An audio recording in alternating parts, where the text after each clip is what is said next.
why can't you set me up with her? She's 27. You said she's a David, good woman. the podcast is about to start. Yeah,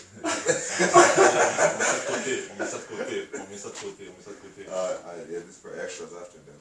Welcome, ladies and gentlemen, to the Stay With Me podcast. This is Adam Kapinga, and I'm with two of my main hosts here who will introduce themselves. This platform, we talk about ideas, education and entertainment, and a lot more. And today we got a special guest with us. One time, third team All Canadian Conference. One time, national championship for Calgary, the University of Calgary, and the MVP, and also a first team All Canadian, David Kapinga. What's up? Yeah. Good to see you, man. So David, how's the quarantine been for you ever since you found out about it? Honestly, like I was in Cape Breton, out east, Nova Scotia, and it almost felt good because I was like, yo, I get to go home a little early. Yeah.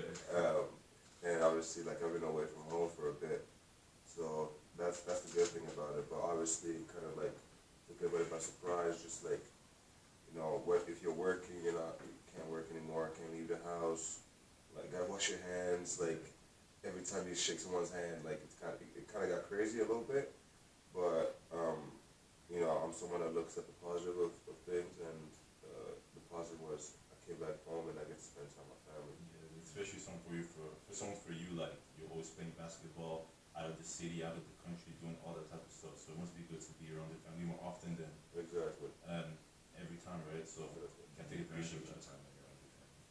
That's for sure. I love that. For real, bro. So like everything, ever since the quarantine started, is there anything new that you picked up? You know, how was like the transition at first? Because obviously you play basketball a lot, but then now you get to spend more time with your family. But what about the personal aspect from yourself? What is something new that you learned from yourself during this time?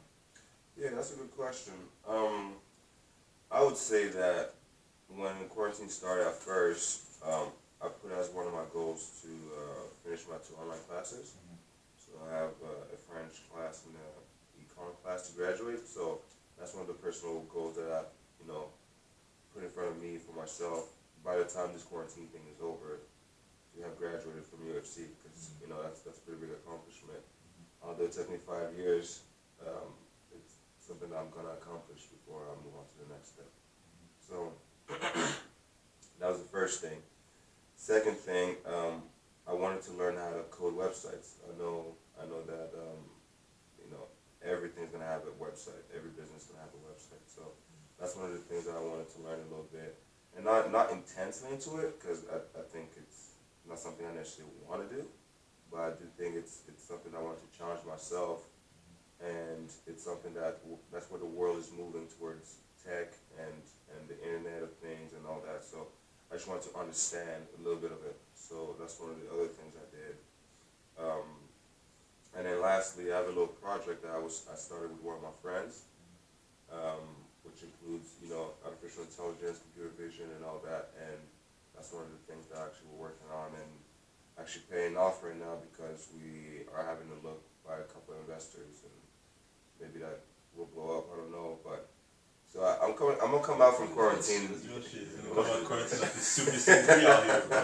That's real shit. Yeah. So, how are you able to keep in shape during this quarantine time? Like, you're taking off. Yeah, that's that. Man, yo, the Congolese genetics. Yeah. The Congolese genetics, bro. I always told myself I will not have an uncle belly. You know, and I know y'all know what I'm talking about. I know, les coquins, les tontons là-bas. Exactement, la Heineken and that little stomach. So, pretty much what I do is and I was a little better at it at the beginning. I would wake up and I'll do 20 minutes of just like, it's lift, but I don't really like lifting, so that's why I keep it short. But it's basically 20 minutes of lifting with the elastic bands, which I even asked. Matthew, I texted him before. Yeah, I think I found it after 3 months? Like I texted you like 2 weeks ago. Yo, those elastic bands are 7 months later. Yeah, for real, my bad. No, you're straight. So I just bought some. I just have kind of this regimen I'll go through, and then do like 5-10 minutes of bikes, just a little some. That was at the beginning. And then now I actually play basketball. Now I go outside. I go to downtown at the bounce court, Yeah. and then I hoop there. And then I have Bob Willett. Shout out to Bob Willett. Oh, did you want him? No, I didn't see him. Yet to see him. Yeah. Oh, you don't want to play. he's You don't. calling you out. He's You calling don't. you out. I think You he's don't calling want to play. I think this is something that has to happen. Oh, on camera? No, I want to be this. Okay. So yeah, so that's what I do now a little bit. And then I've always been on people call it diet, but that's not really what I call it. I've never wanted to be dependent on food, like having to eat if I don't want to eat, like you know what I'm saying. So basically, what I do is like when I wake up, I don't really eat until like 12, 1, whatever it is, like a pretty big breakfast, and then like throughout the day I eat like yogurt, because yogurt is like pretty high in like protein and like vitamins, but low in calories. So I eat yogurt for cravings throughout the whole day, and then at nighttime if I'm hungry, then I eat.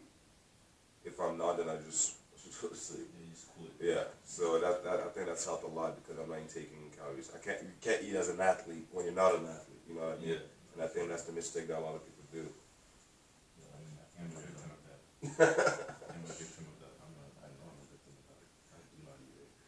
But look at you, though. Damn. Like I said, like I said before, Congolese genetics. I swear to God, I was just blessed. Speaking about Congolese, so you're born in Congo, right? Yeah. And when did you come to Canada? Yeah, so kind of long story, but I'm gonna keep it short. No, tell us about it. Tell us That's about awesome, it. man. Alright. So basically born in Lumumbashi. My mom's from there. Yeah, that's my guy. I'm born there too. Yeah, like that. Family's from there too. But he don't speak Swahili though. Oh, I do. I understand it. I don't understand. Come on, get Yeah, I'm pretty trash. You know, it is what it is. So basically, yeah, born there. We moved to a refugee camp. There was a little bit of instability out east in the Congo, obviously. So moved to Tanzania, the refugee camp with me, my little brother, my older sister, my dad, my mom. And then I think like around 4, turning 5, we picked up and we got picked up basically by the Canadian government to come here. So I think it was in August actually. I remember vividly. We kind of came on a flight. Funny thing is, like, I think on the flight, a lot of people were trying to eat Congolese on the flight. Like, yeah, do you have fufu? And they're like, nah, we don't have fufu. We can't make fufu on the plane. Imagine how that conversation would go. You know what I'm saying? Like, we all know with our dads, like, yo, what? And then and then the thing is this: people, if they had the fufu, they would probably start grabbing their forks and the knives, and they would start eating while we're eating with our hands. With their hands, you know what I'm saying? Like, yo, it was not with it. They weren't with it, but either way. But then they had cookies that I loved, and I remember till this day, like, I always ask for those cookies.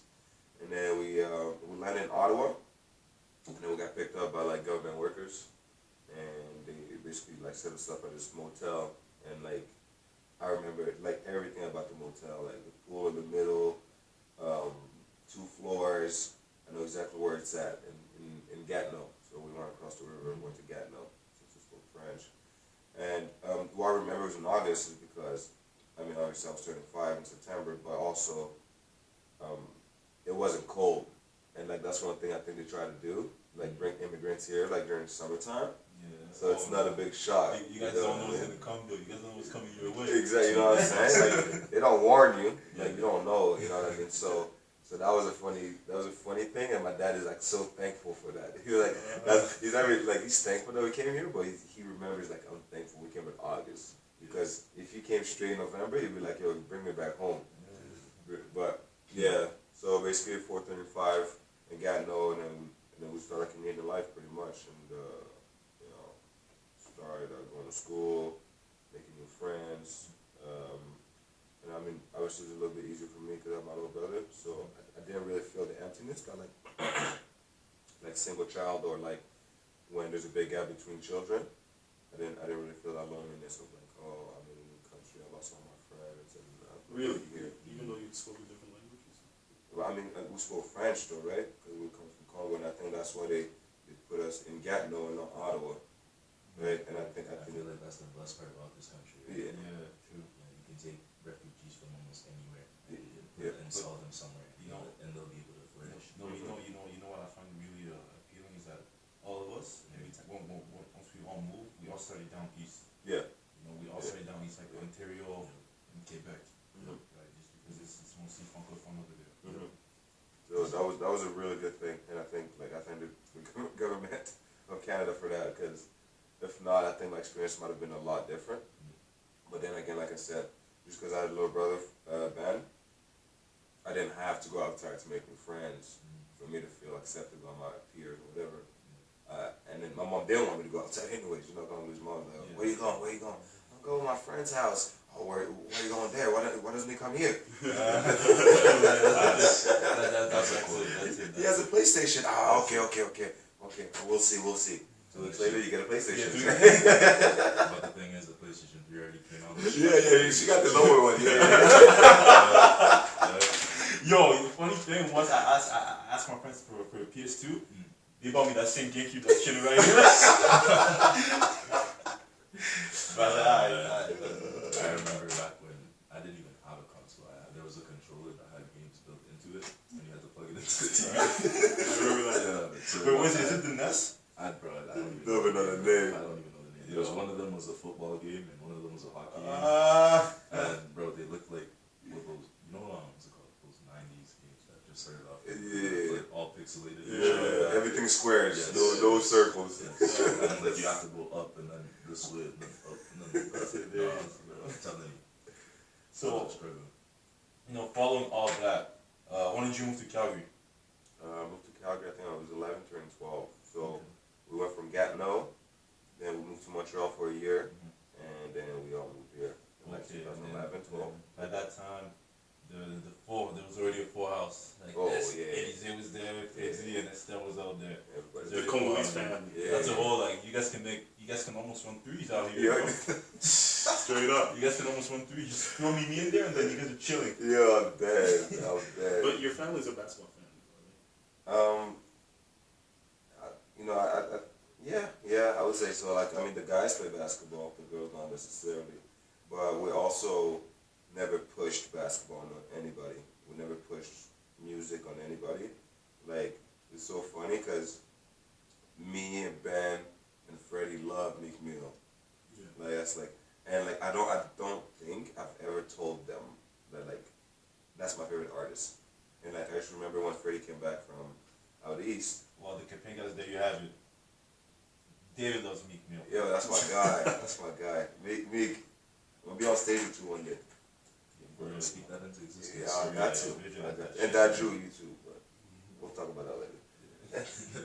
But yeah, and then it's just like we never really pushed anything, but just like, when you're a kid and you just see your brother and he's like, you're almost like, I'm never gonna. It's not even just a brother. You follow whatever he's Yeah, doing. but you just like, you really, like, you see him enjoy the sport.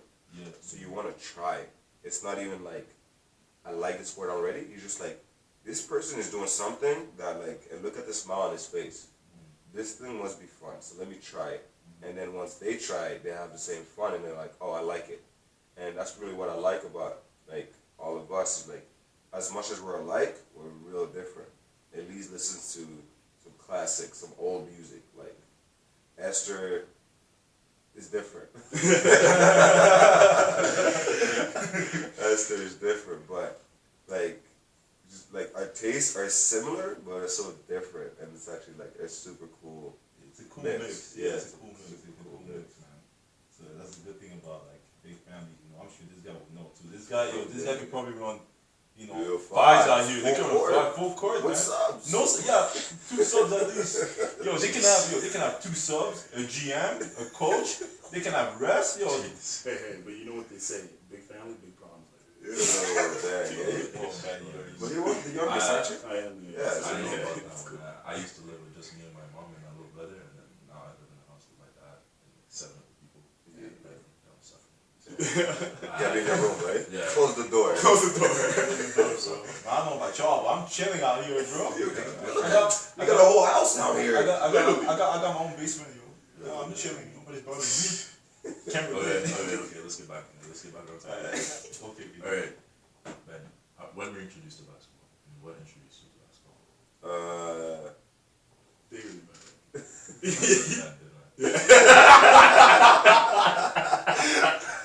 I was talking to this guy all weekend. No sweat. They look like it too. Yeah. When were you introduced to basketball? What introduced you to basketball? Yeah, so if you remember the story I just said when you were watching someone older and enjoyed basketball, you want to try. That's kind of how it happened with me, with my uncle. So I was like probably 8, 9, and he would just like I'd chill with him, and then he's like, oh, I gotta leave, I'm going to play basketball. So like after like a couple of weeks, I'm like, yo, where are you going? I want to come. So he brought me with him. We went. It's like it's not a YMCA, but it's like a YMCA or whatever. And he's playing fives with his boys, playing full court. I'm just watching on the side. Afterward, I'm like, yo, can I try a little bit? And then so he finished playing with his boys, and he's like, all right, I'll rebound for you. You gotta throw the ball in this hoop, obviously. Let's start short distance. So I just started from short distance, and he's rebounding for me for like 20, 30 minutes. And like as a kid, like you guys know when you're home all the time, and someone brings you out, it doesn't take much for you to have fun. You know what I mean? Just something different, and for with him. So that became our routine. Every time he went out with his boys, I would come watch him play for an hour, shoot with me for 15, 20, 30 minutes. And that's kind of where the love started, honestly. And then, I wanted to learn more about it. Started watching some NBA. Allen Iverson was like my favorite player. My mom even bought me like the Answers 3, like the blue Answers 3. Reebok? Yeah, yo, don't play those Reebok. They're different. They're different. The answer is different. So he's the one that kind of like my uncle started basketball for me, and then Iverson really like allowed me to like the love of the sport to really grow. And then like from there on, I was just like, yo, this is what I'm gonna do, because I was doing karate before that. And I was actually pretty good at it. Probably shouldn't call you Ben. Yeah, I was pretty good at it. I was nationally ranked. I was like actually really nice, and then I was like, yeah, I like basketball. But So at 15 years old, you got sent to the States, right? yeah, 15 years young. yeah, 15. Yeah. Holy, Hey, hey, you know, African parents for them to make you allow you to leave to another country at a young age like that. Because they have the mentality that, oh no, you guys have to leave. That's when you get married. Yeah, Right? So yeah. that's Not only huge. that, bro. They think you're gonna die. Yeah, they think you're gonna start selling drugs. But which is like, which I understand, because obviously you're not even moving cities, you're moving countries out here. Yeah. Oh yeah. So In like, America, I understand. one And of you're the young. worst. You're not even a full teenager yet. No. You're just 15, so Yeah. I totally understand. So how was that experience moving from Canada to the States, where did you have family with it? So it's a crazy story. So basically, I'm talking to this guy, like, you're coming from Kentucky, like, wants to drop to school and blah, blah, blah. And at the same time, so I'm trying to sell this to my mom. My mom was like, hell no, you're not going to go live in wherever, Kentucky. Yeah, she doesn't even know what that is. Yeah. Like, Kentucky. Especially now with, like, the white man. You know what I mean? Like, I don't know this guy. Well, in Kentucky, I think of Kentucky Fried Chicken. Trust me, she don't care about that. She's like, We have food at home. yeah, she doesn't. No, but Kentucky's like, you have food at home. That's what they always say, eh? That's what they always say. I heard Kentucky has a lot of like racism. Yeah, exactly. It's the South. It is part of the South. So as funny as it is, like if you look at the map, it doesn't look like it's South. But when you look at the map before all 13 colonies, it is part of the South. Yeah, under the Mason. Yeah, exactly. So my what happened is at the same time, my dad's nephew got his they call it the lottery, which is like you win a ticket to go to America from Congo.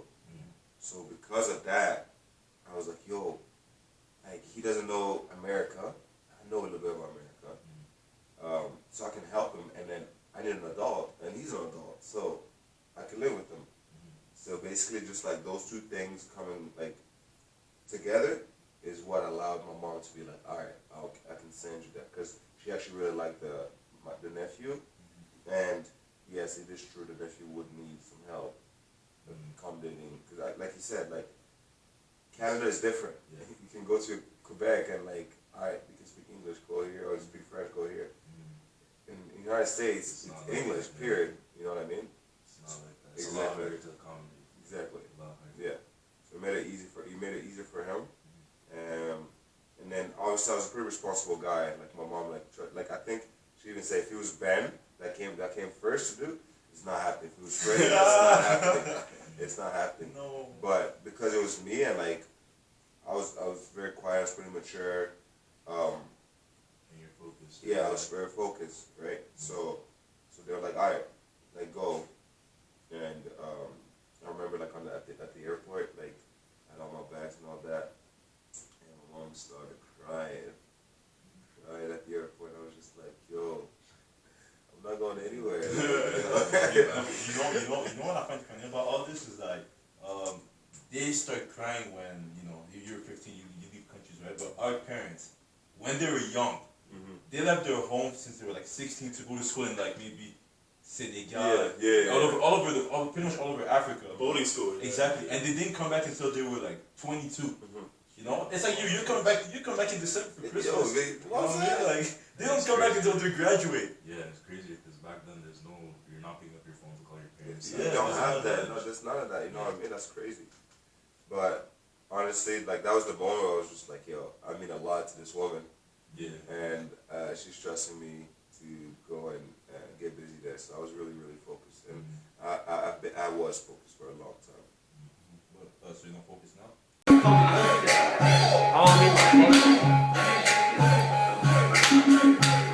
The focus has changed.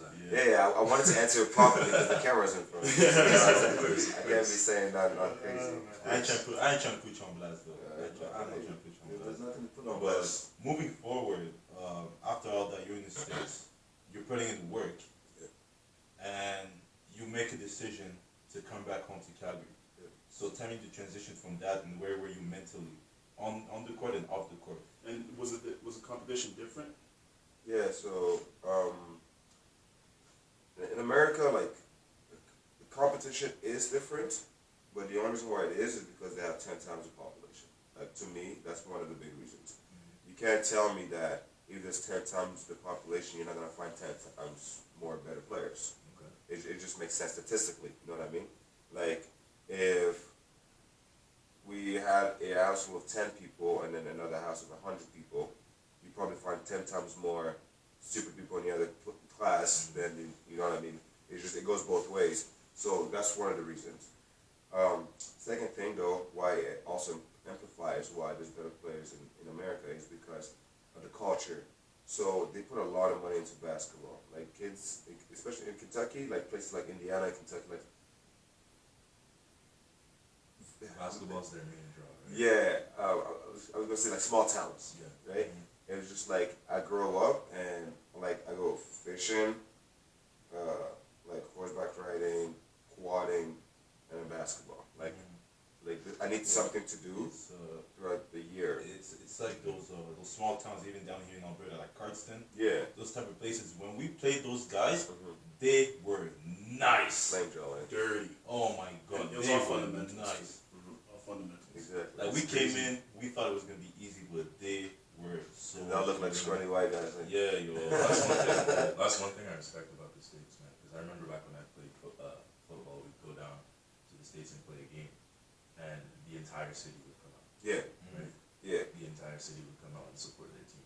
yeah. Right? And same thing with basketball. probably, Exactly. right? Yeah. Exactly, and I think that's part of it though, because just imagine, think about it this way. As a kid, if I play in the empty gym, and then I go to a game and there's like my mom and my dad there, there's not much motivation to like, oh, I don't want to be embarrassed. You know what I'm saying? Like, they don't love me no matter the situation here. However, in the States, you go, like I was 15, and we had our home game. There's 3,000 people, like the home games, and you're like, oh shit. That's crazy. I better work on my game, or Yeah. like I ain't getting no numbers. Yeah. Like I'm gonna get exposed here. Yeah. You know what I'm saying? So there's this other like almost like brother like um there's lights on you. You know what I'm saying? There's And those pressure. yeah, there's pressure, and that pressure is makes sure that you're working on your game, that you're learning, and that's also something that amplifies why there's more better players. Is because there's a type of pressure there that forces you to be in the gym. Like it's not even like, oh, like I want to be in the gym. It's like, yo, I gotta be in the gym. You know what I'm saying? Because like tomorrow we're playing the rival school, Pulaski County, and like everybody this whole week has been talking about in the papers, on the radio, who's gonna win the matchup between me and this other guy. And like I know not it's not just my parents that are gonna show up. The girls at the school are gonna show up. My boys are gonna show up. The girls from the other schools are gonna show up. It's You reputation. know what I mean? Coaches are gonna show up. Yeah. So you're just like, yo, I gotta be on my A game. So you know that night before you're in the gym. But like here you're like, I'm playing. I don't want to disrespect the school.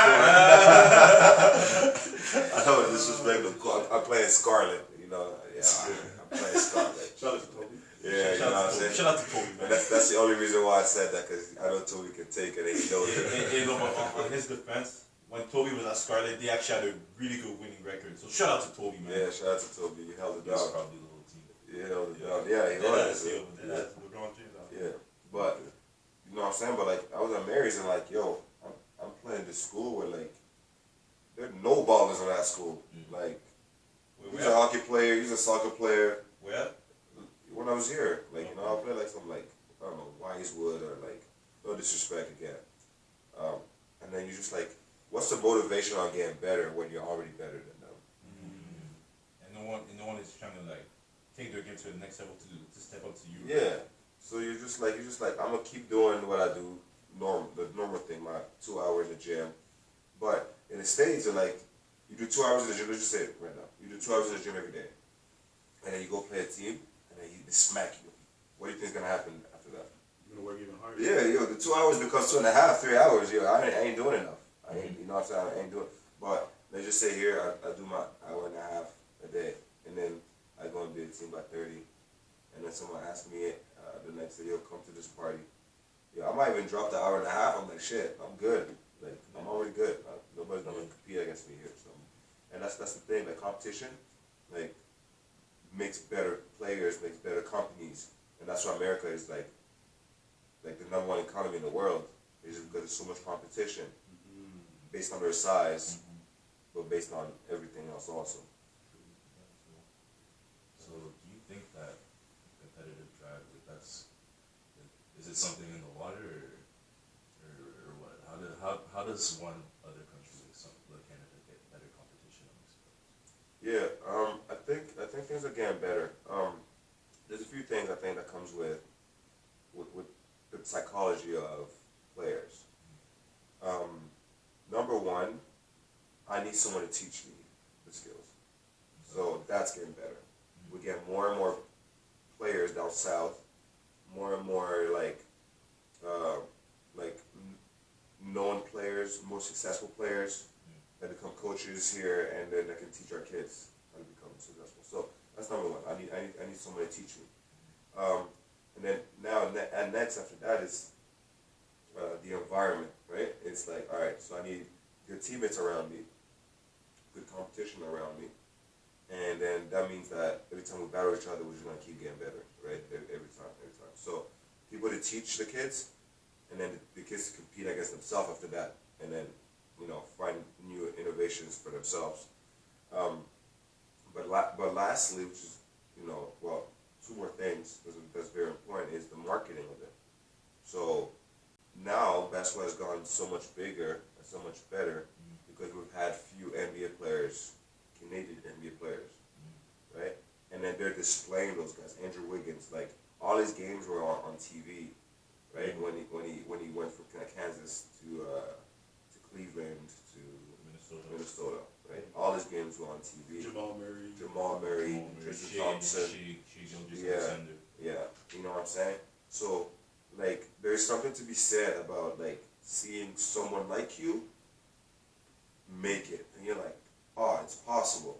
You know what I'm saying? Like until then, there's like this like invisible wall. That's like you don't think you can. You know what I mean? But once you start seeing more and more of your peers starting to make like the basketball team. You know what I'm saying? If I hang out with us four and we go from grade 9 to grade 10 and we go to marriage, let's just say, and like none of y'all gonna try for the team, what's gonna happen? Yeah, you I probably won't. Yeah, you probably I won't. probably won't. Yeah. You know what I'm saying? But if I see like you guys try out, I'm like, I'm gonna try it. I'm gonna try it. And if you guys make the team, I'm gonna have hope that I'm gonna make the team. You know what I'm saying? So there's so much power in like in seeing a story of someone like you making it, and that's so powerful for motivation for players because now they dream big instead of just saying I'm gonna just make my high school team. They're saying like I want to go to the NBA. I want to do this. I want to do that. Right? So the marketing of basketball is like something that's been so big with Toronto Raptors winning or being very competitive. Canadian NBA players, Canadian going Division 1, Canadian team in their Nike EYBL in the high school level. Like all those things become motivation. And my little brother, that's all he watches. Like he's like, yo, oh, this guy from Toronto, like just like signed with Duke. Like I want to go to this school. Like, and just like implanting that seed into a kid's mind is so powerful. And then what comes after that is obviously someone to teach them to get to that level. So coming to that, so I see that you and Freddy, or I've been seeing you and Freddy in the gym for years now, ever since I was even in junior high. You will bring Freddy to Cali. So until today, what is the advice you keep giving him? Because now he's getting tough. He's going to grade 11 next year. So what is the advice you keep giving him? Because it's almost time for him to go to post-secondary basketball. Yeah. I'm the critic, honestly. I'm the critic, but I'm also the lover, you know. And by that I mean, I watch his game.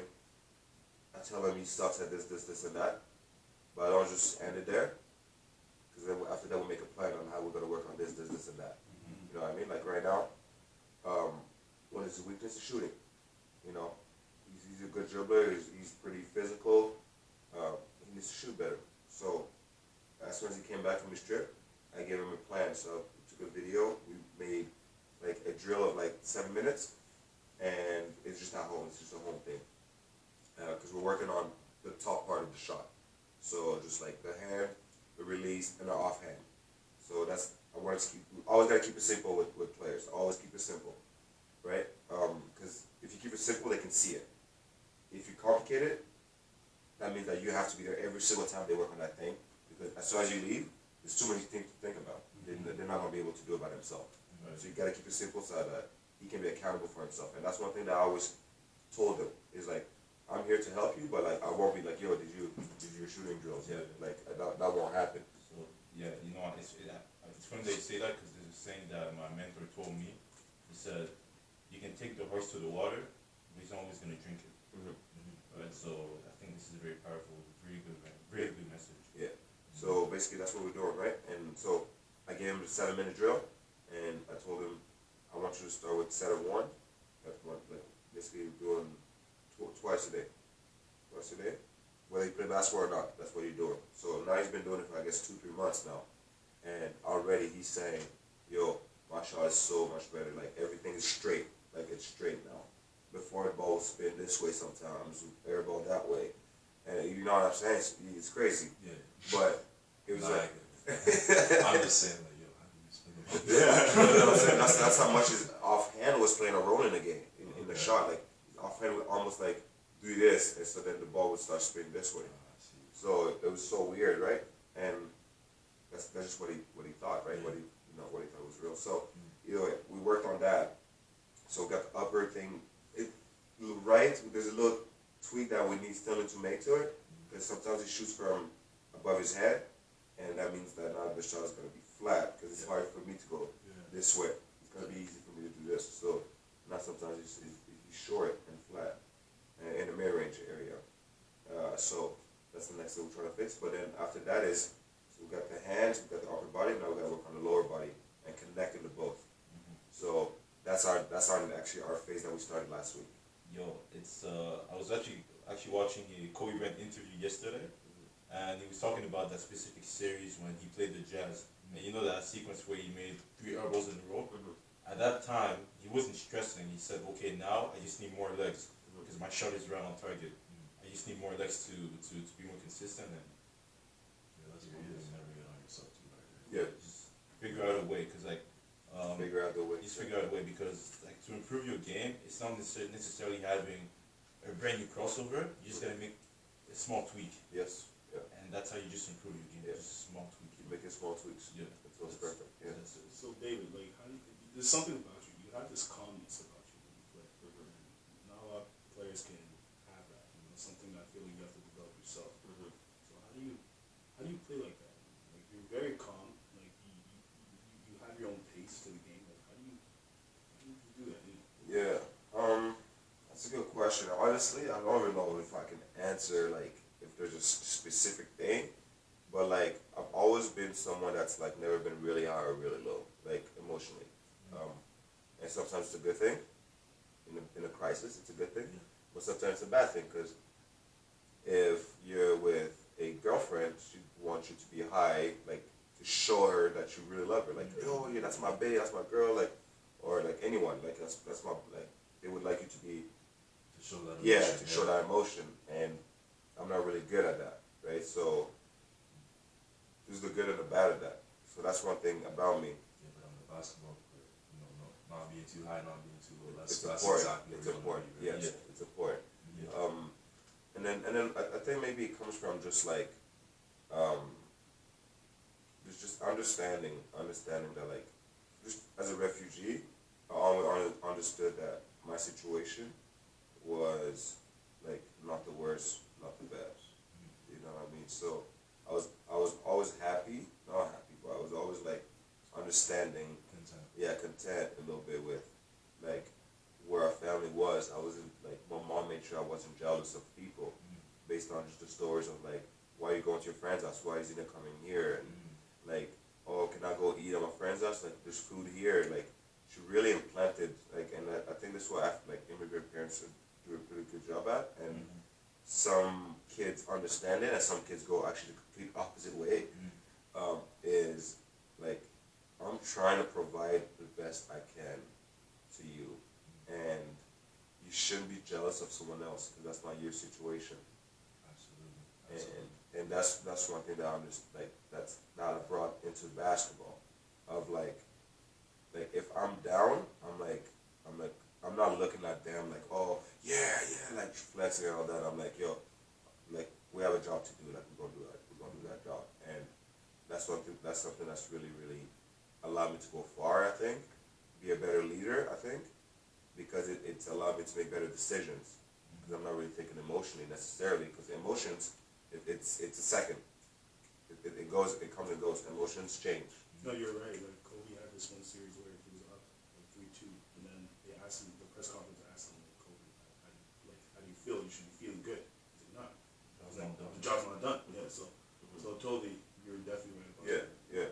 And that's the thing too. Like what I think where people make a lot of mistakes is a lot of decisions are based off emotions, and like I hate to say it, ooh, yeah, I had to say it, but emotion. I'm surprised the shit didn't. Yeah. I felt it real quick. I came back. I came back. Good shit, bro.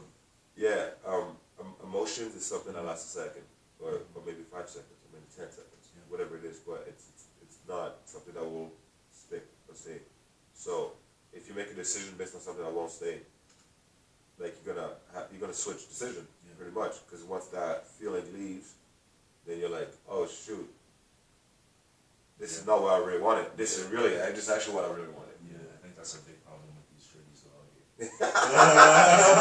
Okay, honestly, I was talking about that. That's what I was talking about, but I didn't want to. You know what I'm saying? Go ahead. No, that's Talk actually your shit, that's bro. actually Talk true. your shit. That's actually true. Talk your shit. Yeah. Talk your shit. Now that you talk about feelings, I want to talk about that specific moment where you have the game on the line. Yeah. I think you're what? You're down what? 1 or 2? We're up 1, 2. Yeah, up to for the championship, national championship, and you missed the free throw. Yeah. What's going through your head? I was trying to make it more interesting. Oh, You're whoa. trying to- whoa. Okay, okay, no, respect. I'm lying. You're like, oh, Yeah, come that on, was man. actually just went right. Come on, man. I hated it, man. But honestly, and that's probably one of the problems in my mindset when I went up there. When I got fouled, I was like, I just need to make one, and I think that was the problem. I think I sort of said that in my head because we're up 2, right? So I'm like, if I make one, it's a 1-point game. Like we're not losing this game. I didn't step on a throw, and it came from the thought process of like, oh, I got fouled. Okay, I just gotta make one. And I'm pretty sure it wasn't just me saying. I'm pretty sure like my friends even said that. You know, my teammates even said that. And I think like, I mean, I'm not gonna say that's why I missed the shot, but I'm gonna say that like, sorry, when you think that way, it has a higher chance of manifesting. You know what I mean? So, yeah, after I made the first one, I was like, ooh, and I relaxed, and then the second one went to the right. But at the same time, though, as fun as much as it's like sad that I missed that second shot, it was like, do you think we would have got the same publicity if the ending wasn't the same? Like, and I think about that sometimes. I'm like, I made that shit very interesting. Like, I made that game really interesting by missing that shot, and then Manny coming to hit the 3, and then us having to draw a play to win the game. Like, that's what people talked about. You know what I mean? That crazy shot, and then us finishing that game with our play. So, I mean, as much as I hate that I missed it, like, it made for such a better story. Yeah. So Yeah. I'm cool with it. The win tasted sweet. No, I feel you. So I'm cool Alright, with so it. then after that you named the national champion MVP. Yeah. And you were honored to be in the first team all Canadian. And you didn't even know about it. So Yeah, you yeah, I did. didn't even You know miss a about it. game-winning free throw, they give you all that praise. But I was killing though. Like I was on a different level with that game. I Nah, was just like, you're killing all season. So after that, right? He was killing all his career, man. So Appreciate you. after It's after weird. all I didn't this- even. I'm sorry. Yeah, no I sweat. didn't even know about Again, I know Ben and shit now. Yeah. But I didn't even know about you guys, and what I knew about you. I see you on Sports Center. That's I the see them funny talking thing. about you. So, That's the funny thing. Like it seems like when I walk around sometimes, like in Calgary, nowhere else, nobody cares. But when I walk around in Calgary, sometimes it's just like I'm at the mall, and then someone's like, "Yo, what's good?" I'm like, "It was good, dog. It was good. I don't know your name. It was good." Funny story. So I was training this one kid, right? And then before we started training, that was the day after the documentary at Making Hoops came out. Yeah. He came up to me. He's like, "Oh, you know David Kapinga?" I said, "Nah, I don't know him. It was good. It was good." He said, "Yeah, like I saw his documentary yesterday. Like, wow." I said, "Yeah, it's good." And in my head, I was like, "Yeah, that's my dude." Yeah, bro. But yeah, it's good to see that you're changing lives, right? Especially for the youngest, because you're the future. So it's especially because you're Congolese, and I take a lot of pride for that, man. Like I like seeing my people shine and doing big things. So props to you, man. That's really good to see you do that. So, yeah, just want to talk a little bit more about the fact immigrating to this country. The process that you had to go through and the sacrifices that your parents had to go through to facilitate, your lifestyle, especially being in a family with so many people, right? And just talk to us about a little bit about your experience, coming over and just stuff that you've seen your parents have to go through. For sure. So, I think one thing that we were lucky with, and I think you had the same thing, is that when you came here, my sister was old enough to take care of us. That makes a big difference. Totally. In the parents. You know what I mean? Like, because now they almost feel like, yes, I can work 2 jobs. Yes, I can't leave them alone at home. Because I know they won't burn the house down or whatever, you know what I mean? Like, but if it's, Especially because y'all sisters are strict as fuck. crazy. They're crazy. They're crazy. Yeah. So, like, I think that was a huge blessing. My sister was a huge blessing in that aspect of it. Cooked for us. And the thing is, like, she kind of became a mom, honestly, just because, like, my my mom, I think she worked at the hotel, so in the Gatineau. She worked at the hotel. My dad worked at this restaurant, Kazakirek. And then after that, they had a shift somewhere together. So they were literally like go to work in the morning. Like, we go do our thing, school, whatever. Sister picks us up, drops us off, picks us up, go home together. And then meanwhile, my mom is like, boom, boom, boom, boom. My dad, boom, boom. They come back home. And it's so funny because, like, at one point, and my mom talks about it a little bit, is when my mom would come back home, I would start massaging her feet when she was eating. Because, like, I just knew she wasn't, like, I didn't know where she went, like, as a kid, but I just knew she wasn't home from, like, 5 to, like, whenever she came back home, you know what I mean? Like, you could just tell, you know what I mean? So I used to actually give her massages for her to go to sleep. You know, the thing about this too is that when they come back home from work, right? And then they come, they're like, "David, go back to that! What's happening?" And they start yelling at you. It's nothing against you. They were just stressed, and we didn't understand that. And us, we're like, "Oh man, I hate my mom, I hate my dad," but we didn't understand. But now, as we grow, even till this day, they still do the same shit. But except that now, I can just walk away, you know. But like, I'm not gonna. I understand why they're stressed, and of course, since I'm the kid, I can't talk back to them. I'm just gonna take it because like I'm the target. You know? And yeah, bro, that's a funny thing. Yeah, it's super funny. I'm at the point now where it's like, if I could make your life just a little bit easier. Yes. You know? Yeah. If what I'm doing, I get it's pissing you off or whatever. I haven't cleaned my room in a week. Okay. If you yelling at me just let you ease your stress a little bit. Yeah. Go ahead. Go ahead. Go Go ahead. Straight up. I'll take it. Yeah. Don't take it too far, obviously. Like the minute, I'll take it. it's like the minute you walk in my room to yell at me, and then you go back upstairs, and then I'm gonna go back upstairs. We're gonna Yeah, it's gone. gone. The food's gonna be ready. The fondue's gonna be ready. Like we're just gonna cool it. And you know what though? That's like, to me, that was a great sign. It goes both ways, but seeing what you just talked about there was a great lesson for me on the basketball court. Of like, your family can yell at each other, yet I still want what's best for you. I'm still gonna pass the ball to you, even though we're just like, you're yelling at me for a play that I made in the locker room. I'm not gonna come out here and be like, "Yo, have this guy, man." Like, you know what I mean? And so that was one example, and like, people don't know, but like, everything a kid sees at home, like, you process it, like, and you act accordingly, like, in other situations that resemble to that. You act probably the same way your parents did, and that's one of the ways that, like, it helped me. I never really held grudges because of that. David, like, you're in the basement, David, la télécommande. Like, yo, for real? Right? You ran upstairs. Because you feel, oh my gosh, she's gonna murder me. Because the way she yelling, like, yo, David. You're like, yo, télécommande. And they're sitting right next to Sit right next to it too, man. And then, or David, demandez-le.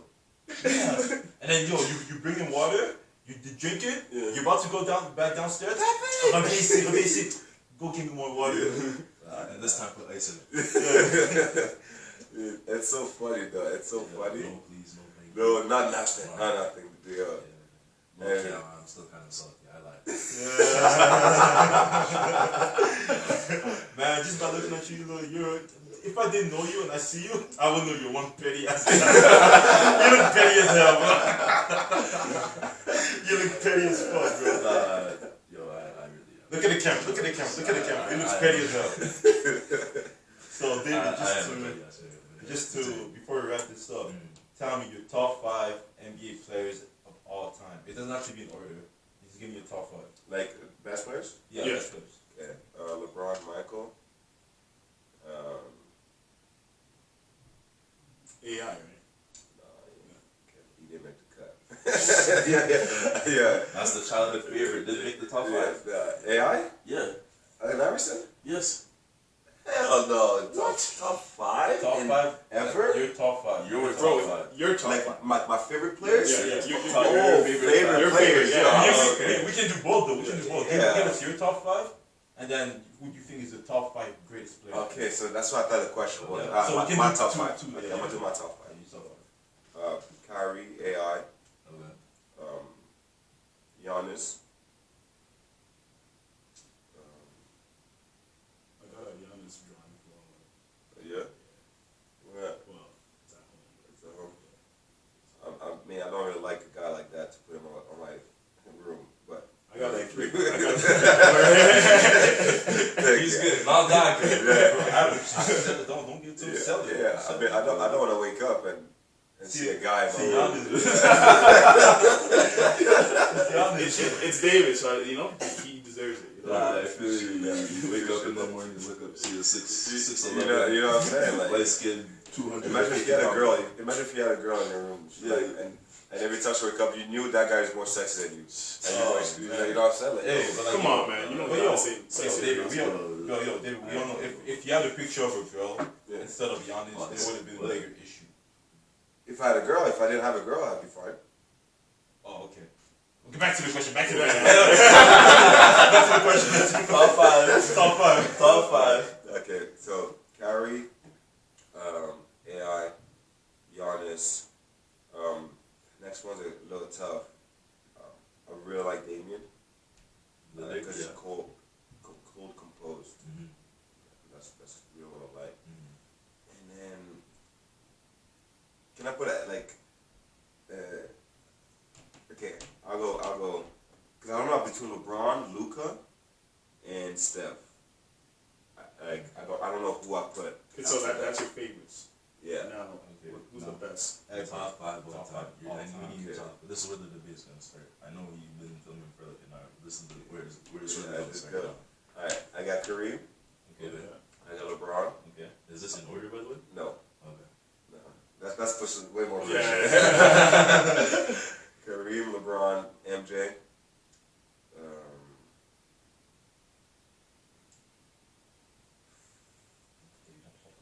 KD. Okay. Okay. Nah, he deserves it. And then lastly, Fudge. No, he didn't make it. Oh, He didn't make it. Magic. It might be him. Magic. Okay. Magic. Okay. Yeah. Okay. Yeah. And I think I picked those because each one of them changed the game in a certain way. Okay. Okay. Yeah, fair. For the league.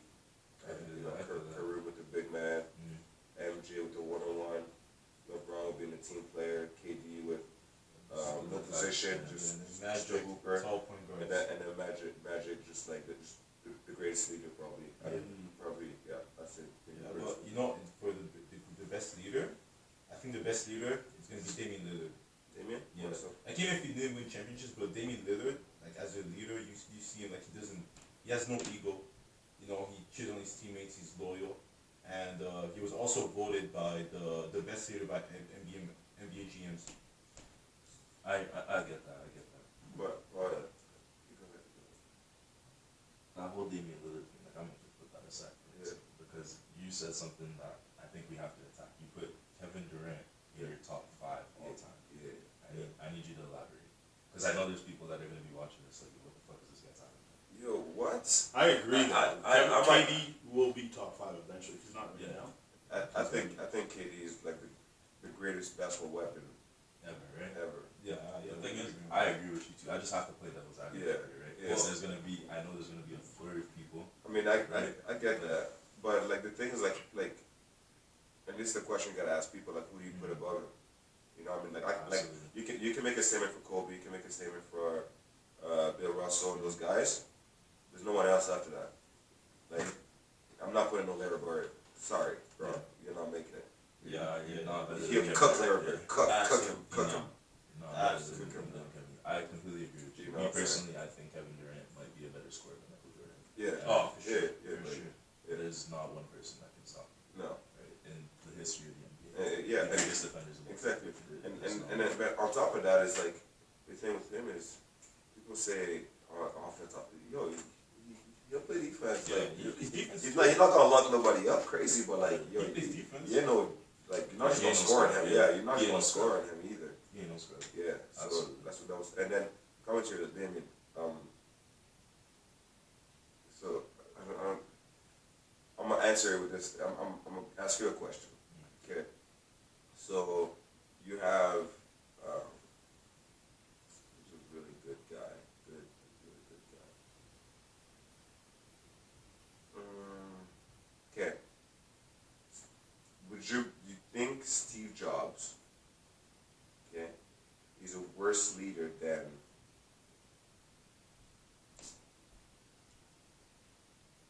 I don't know if Jeff Bezos is a nice guy. I don't know. Who's a nice CEO that like A nice people know? CEO.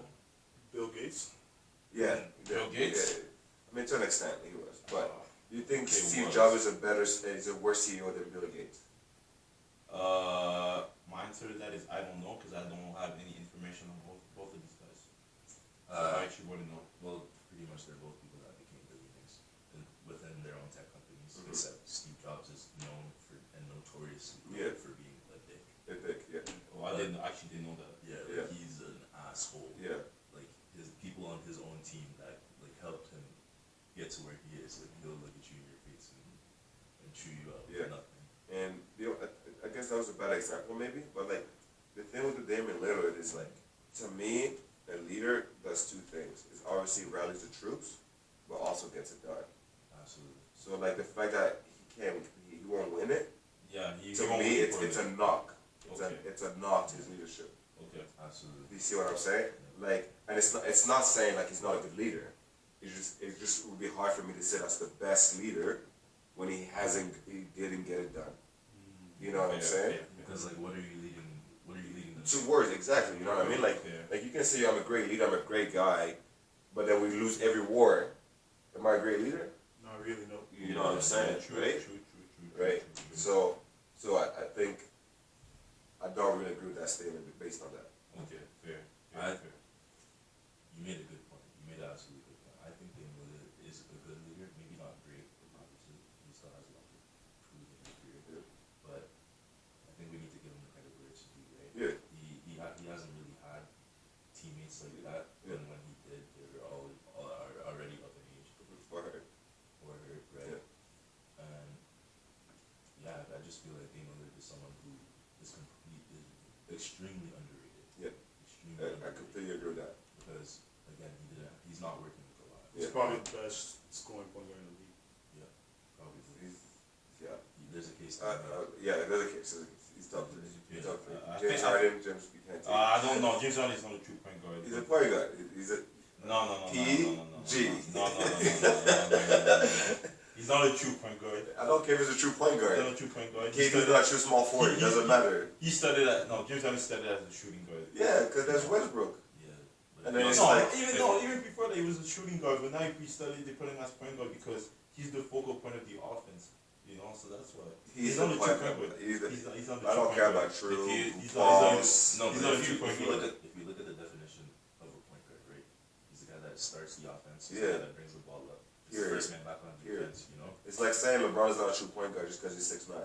Can't say that. Bro. It's the exact same thing, though. That's what But you're saying. LeBron's been playing point guard his whole career. That's not true Not either. true. He's only He's- been he's- playing he's point not guard. just- This, he was this actually- last season is the That's only the season my that he's God. been. He's he's a been PG, point guard. yes. James Agreed. Harden is not a point guard, bro. He's not a point guard. Right? He's not a James point Harden- guard. We could say that he's not a point guard, sure. Like it's not written down in the NBA logs that he's a point guard, Yeah. but the man plays point. I'm about to add to that. So I'm about to add to that. is Jokic a point guard? Yes, Okay. he's a point center. He's the Yes, point guard of our team. Yeah, yes. he's a point center. I'm- Yes, I'm gonna add a point to that. So Steph, when KD and Clay went down, was he a point guard? Yes. Steph or KD? Steph. Yes, When- he's a point guard. So I guess Toronto Raptors. Do you know how many shots he took? I don't know. A lot of shots. So does that make him a shooting guard? What I'm saying is like just because you're shooting a lot of shots don't mean you're a shooting guard. Oh no, I'm not talking about taking shots. But Steph's been shooting the ball since he came in the league. I get what you're saying, but like Steph also brings the ball up. I feel But, like and then Steph. he passes the ball a lot. But I feel when like those Steph guys is hurt, hybrid. when those guys around him were hurt, he became the main focus of that team. And that's what James Harden is just from the get-go without the injuries. I feel like Steph Curry is a hard man to bring an example to because he's a hybrid. Yeah. Right. He's not someone who he is a point guard, obviously, but he's not a true point guard. Right.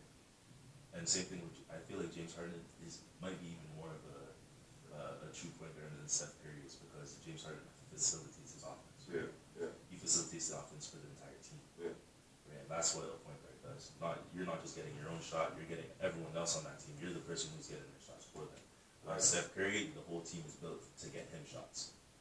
You feel I me? agree. I agree to an extent. I mean, like, I don't think you can penalize me for what my coach wants to do with the plays. Oh, of course.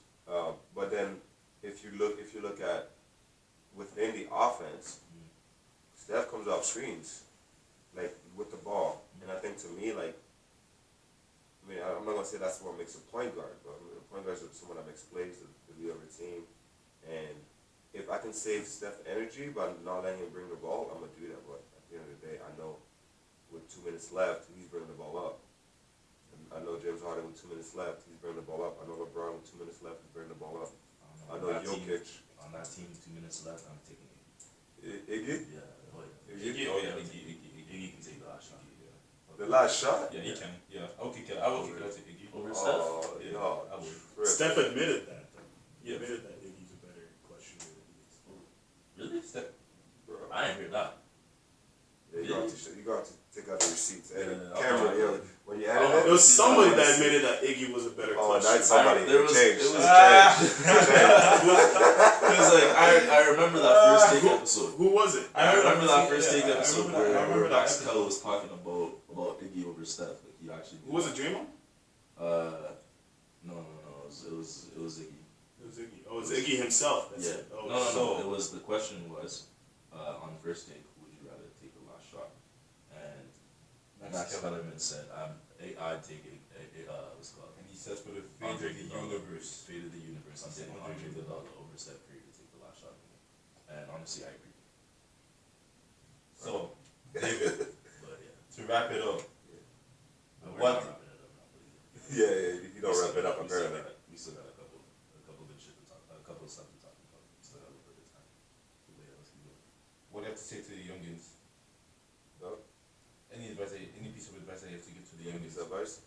Yeah. Oh, that's very broad. I mean, about basketball, because a lot of youngins don't want to make it just what you did, right? So. Yeah. I've lived my basketball life through pretty much two quotes. So number one, learn the rules of the game.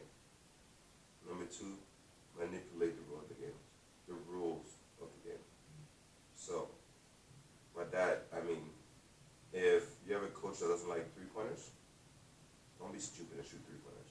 You're not gonna play. So, know the rules of the game. What someone likes, what someone doesn't like. Someone in power. You gotta learn what they like.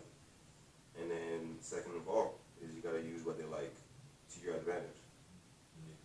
Yeah. Right? So life is that basic with anyone. So I'm not gonna come to Matthew and spit on his shoes or step on his shoes, but yeah, my bad. We'll go French. I'm not gonna go to Mathieu and then step on his shoes because we might get in a fight. So, but I know Mathieu is doing a podcast. So if I know someone that's, high level that could be cool for this podcast, I'd be like, yo, my friend wants to be in this podcast. Then I'm on the good side, right? Yeah. And it's the same thing with basketball. Is if I'm a point guard, I know this guy likes to shoot corner threes. I'm not gonna give him no top threes. I'm gonna give him the corner threes. I'm gonna tell him, you'll go in the corner, penetrate on this side. Hopefully the help comes. Dish, hit a three. Now he's happy, I'm happy.